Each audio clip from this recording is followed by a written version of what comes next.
Hello, Micro Scholars. It's Saturday morning and I'm responding to some of the work that you've done this week. Specifically, 4 things are in this video. Number 1, your journals. Every time you work on this course, I expect you to make a journal entry. And at the very minimum, that journal entry needs to include the duration, the period of time that you worked, and what you accomplished in that work session on this course. You can include other stuff, you can include questions to me, you can include more things about your day. That's fine, but those minima need to be included. And my expectation is that you are each working on this course at least 5 days a week. Your journal entries suggest that that is not happening.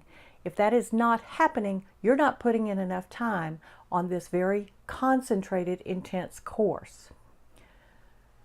The second thing, the Today I Learned discussion forums, your post in those. Every single post in that discussion forum needs to respond to one of the prompts in the list of prompts. It's not just I learned this thing today. It needs to be reflective either on the default prompt with the 5 questions there, or one of the other prompts about curiosity or learning through mistakes, or some other prompts that might become available. Every one of you has responded to a prompt at least twice, so you understand how to do this. What you don't seem to understand, about half of you are not responding to these every single time, and that is the intention. It is to be a more serious bit of writing than the journals. So the Today I Learned needs to be a significant piece of writing. For the last 2 weeks of our concentrated course, you will only receive credit for the Today I Learned postings if you respond to one of those prompts.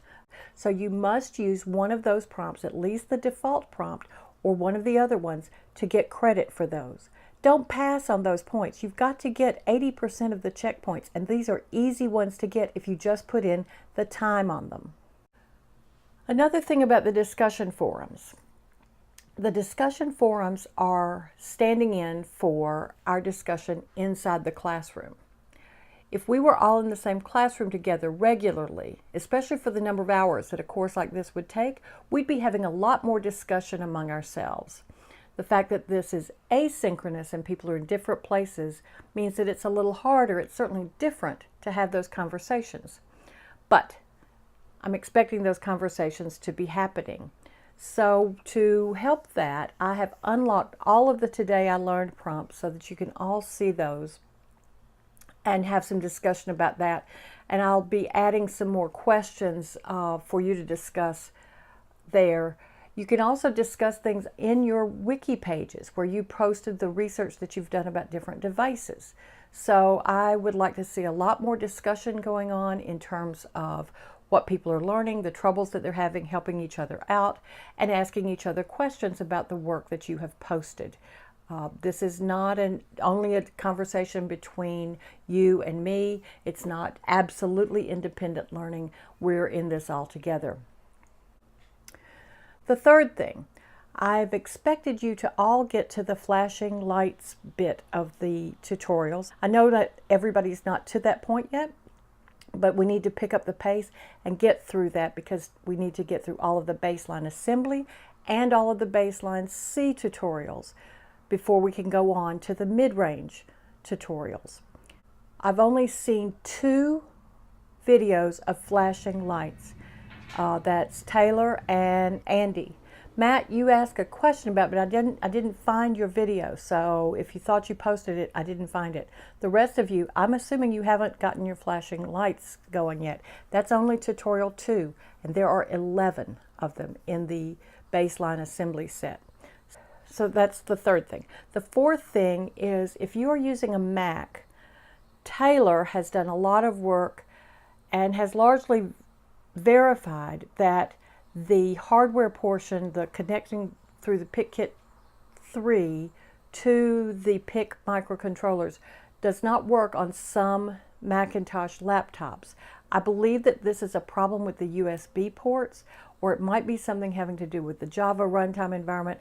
Whatever it is, it's not going to work. If you're having those problems, don't spend loads of time on it.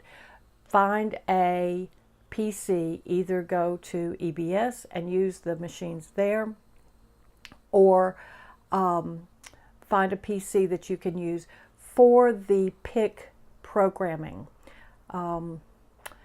Thank you, Taylor, for all of your work. I know you learned some stuff there, and I'm still on the trail of finding the fix for that. But right now, do the hardware portion of that on a PC. I will post another video a little bit later about voltage difference and the voltage expectations that the PIC has, as well as the different powering options that you have for doing work with the PICs away from the training and development board, which is going to be important for the project that you're going to be working on next week.